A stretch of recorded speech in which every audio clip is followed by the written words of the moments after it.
E aí, sociedade, beleza? Eu sou o GSTV UX. Seja bem-vindo ao meu canal. A ideia aqui é ser seu filtro. Eu faço a pesquisa e curadoria no volume bruto, faço uma boa síntese, entrego um conteúdo palatável, gostosinho de ouvir, de uma forma que você pode continuar codando, você pode continuar fazendo suas telinhas, talvez lavando uma louça, quiçá até dirigindo um carro, e consiga absorver um conteúdo de uma forma bem eficaz. Tem um disclaimer muito importante para fazer.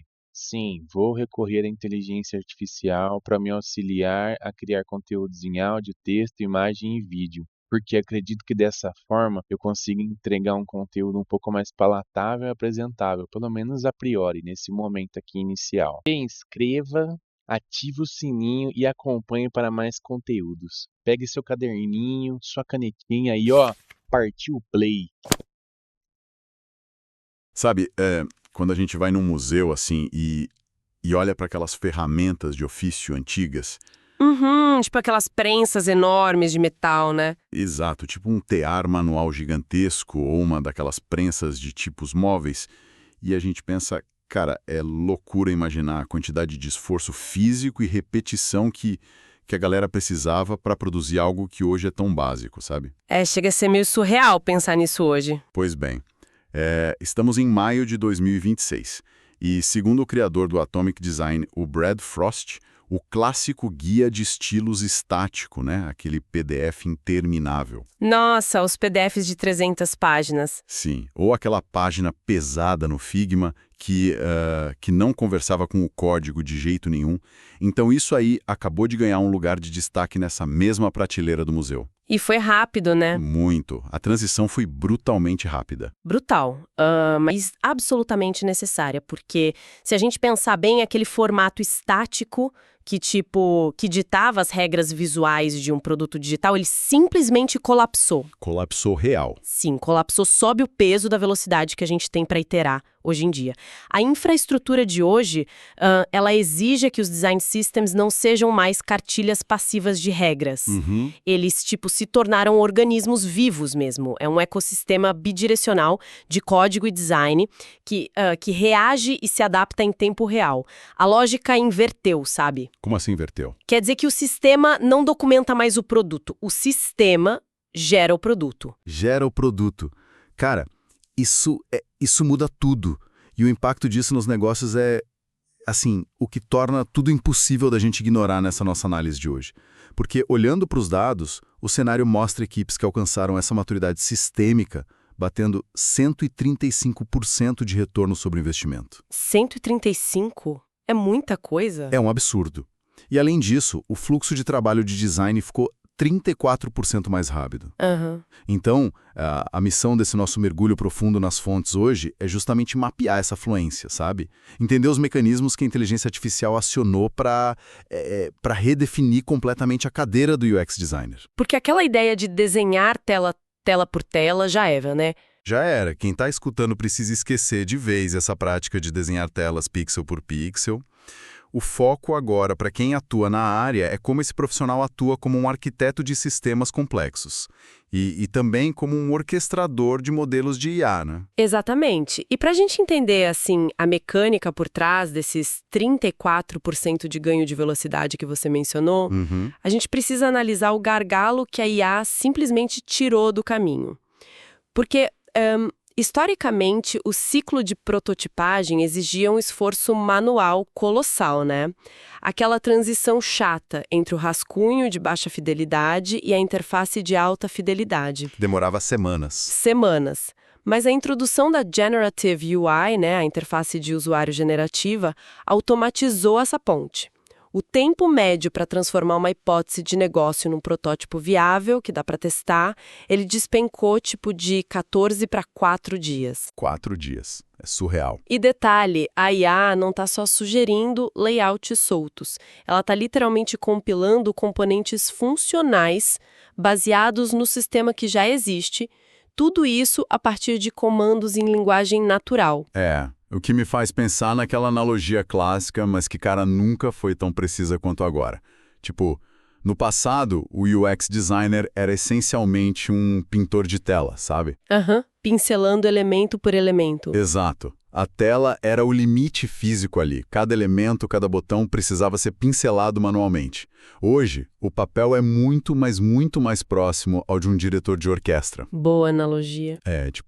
Os instrumentos são os design tokens estruturados, e a partitura é a intenção do usuário no momento do uso.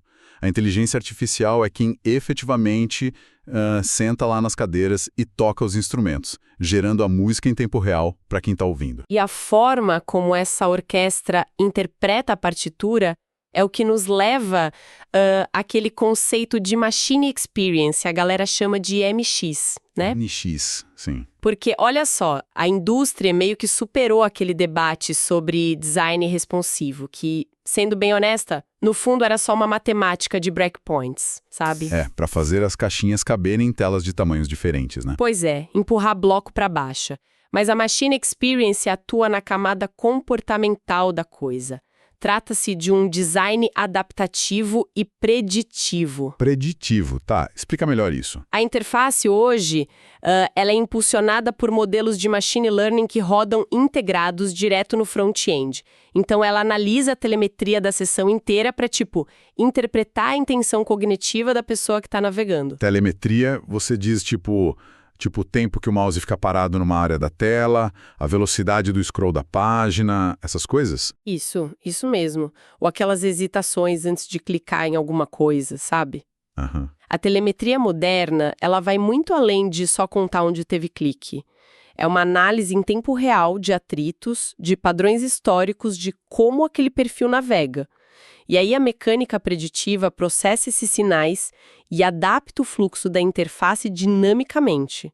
Isso funciona bem na prática. Muito.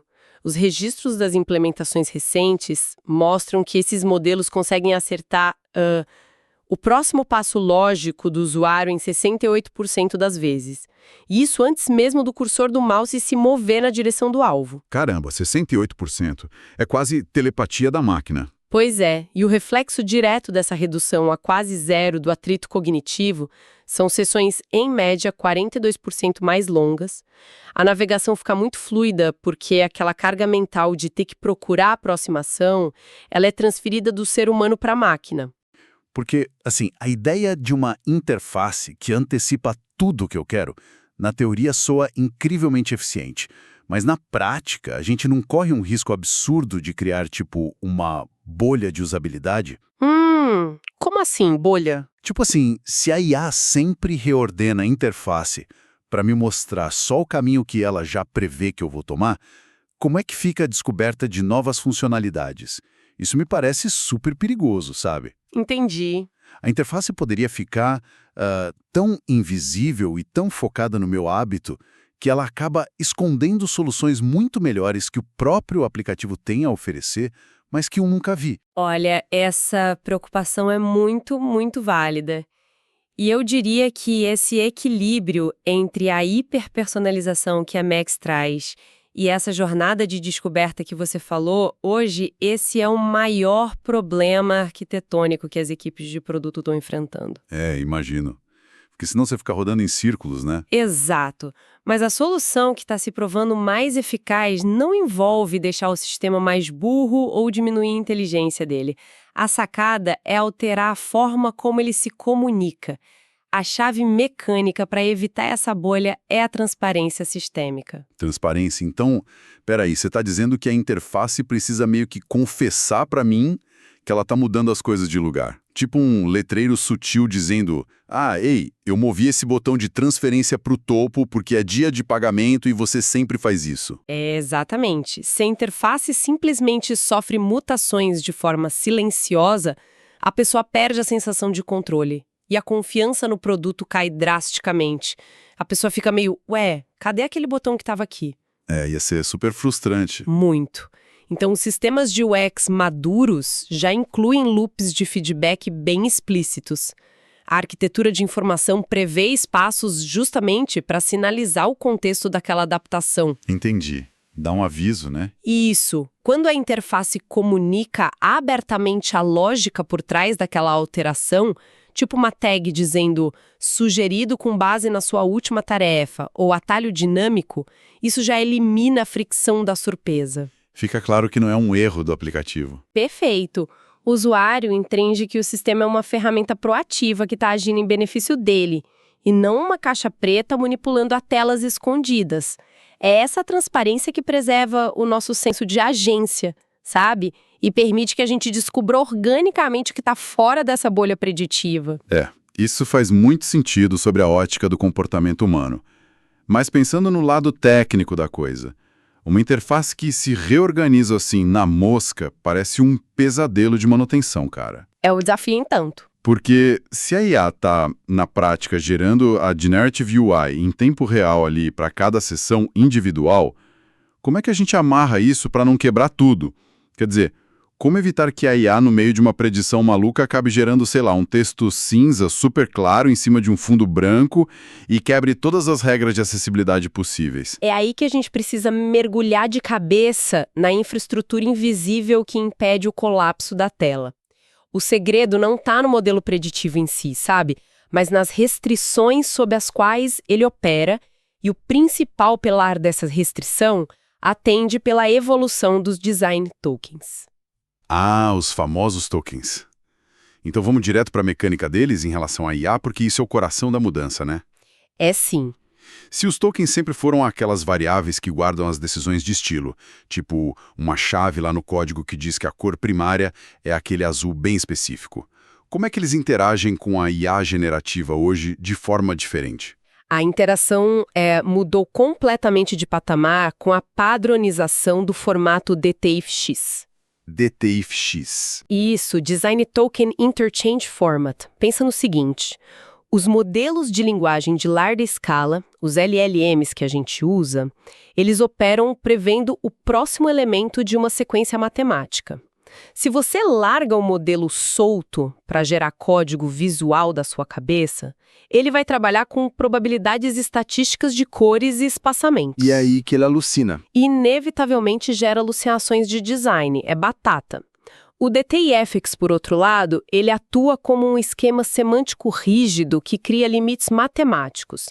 São os guardrails, os trilhos para a IA não descarrilar. Ah, então o DTIFX não é só uma lista boba de cores. Ele é tipo uma camada de metadados que vira para a IA e diz: olha, você pode montar a interface na ordem que você quiser, mas você só pode puxar as pecinhas dessa caixa restrita aqui e sempre seguindo essas regras de contraste da empresa. Exatamente isso. O formato fornece o contexto arquitetônico inteiro.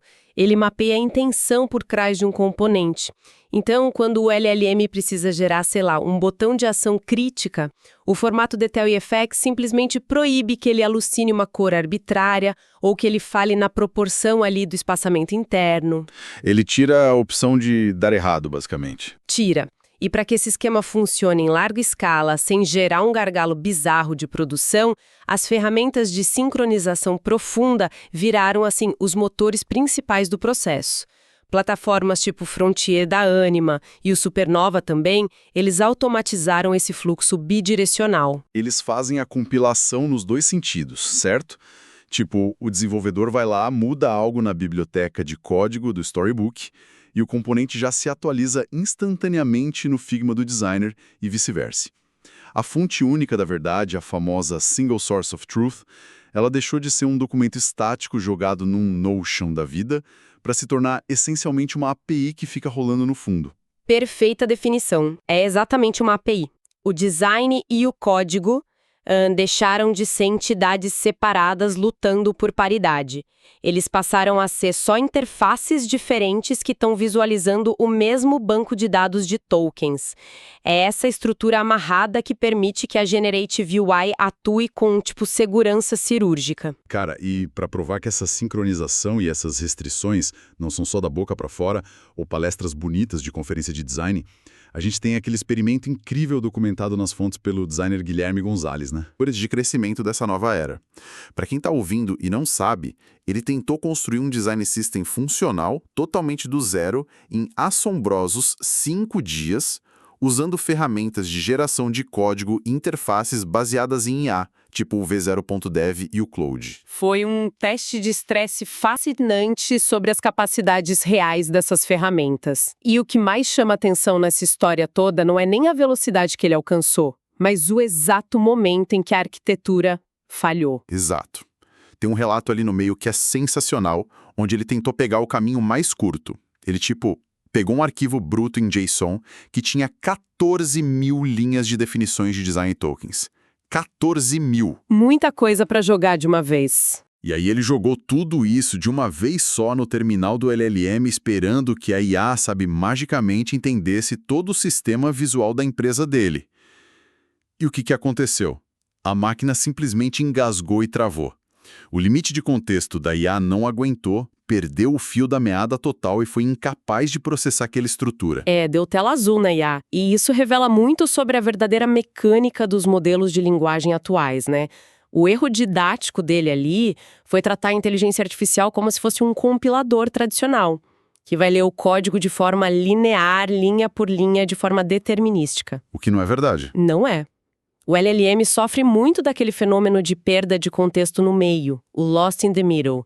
Um arquivo JSON super denso, de 14 mil linhas, ele não tem uma narrativa semântica clara para um modelo que é puramente estatístico.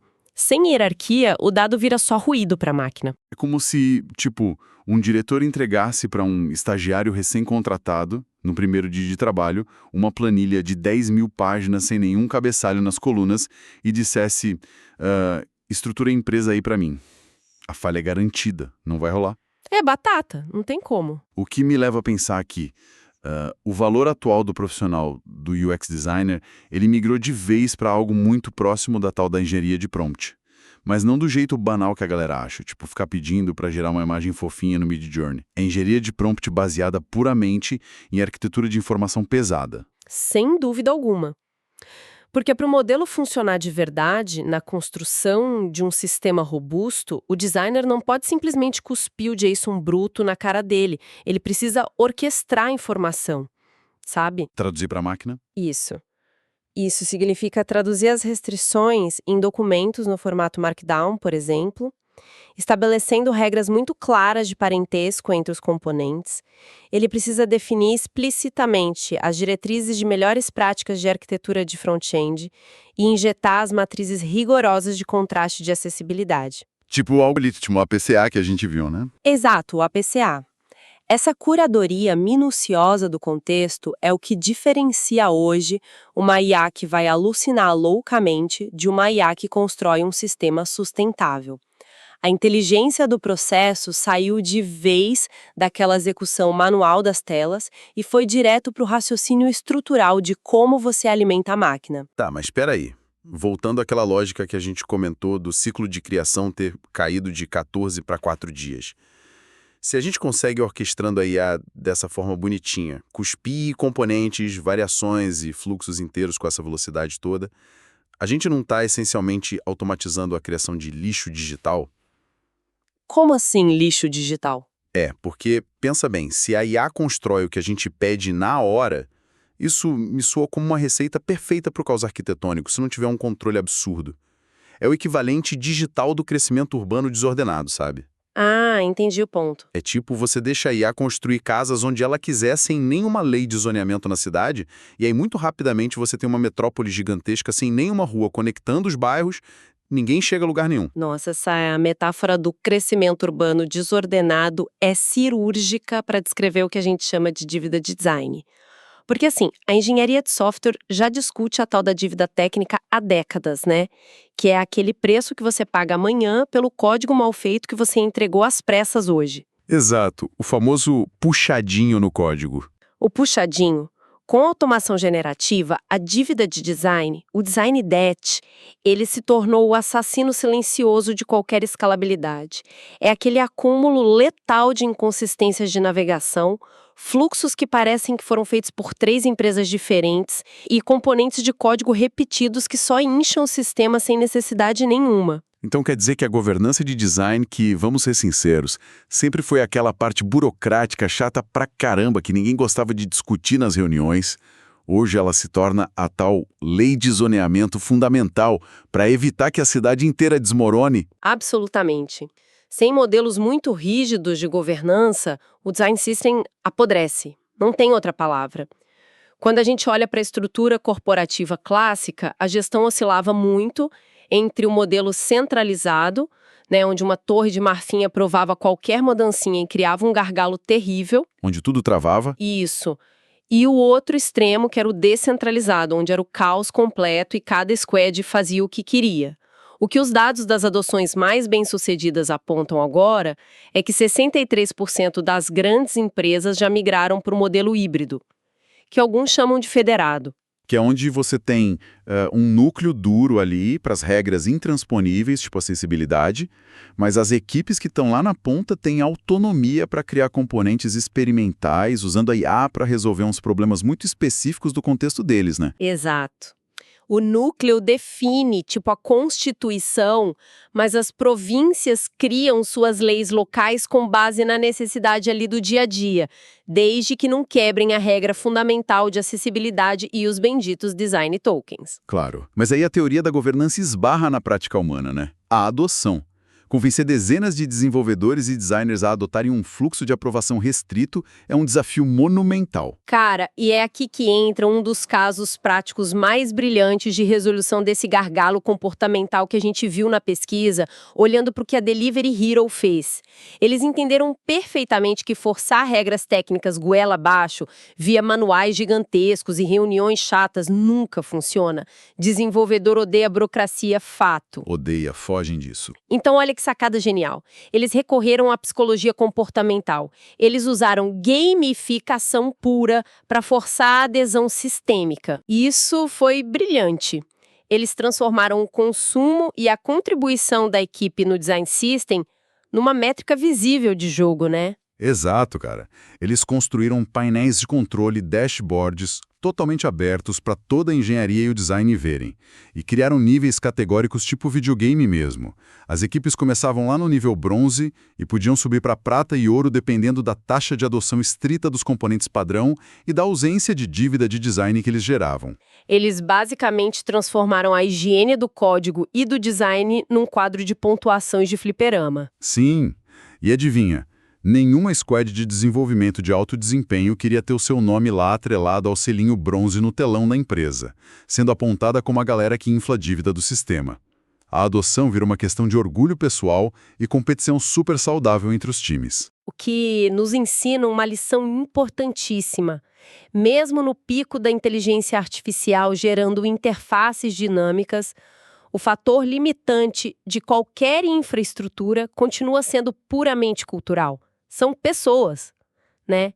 E essa eficiência cultural, conectada à precisão técnica, deságua diretamente no que importa no fim do dia, a sobrevivência financeira dos produtos digitais. Que é onde a conta precisa fechar, não adianta.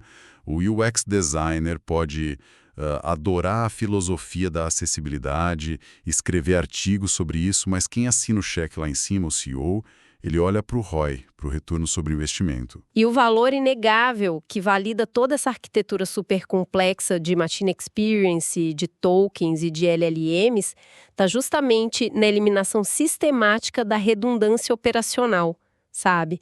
E no encurtamento do tempo de resposta que o produto tem para o mercado. Você tem aquele caso da startup de saúde, né? Sim, um caso muito contundente que foi aquela recente rodada de captação de 1,3 milhões de dólares dessa startup da área da saúde.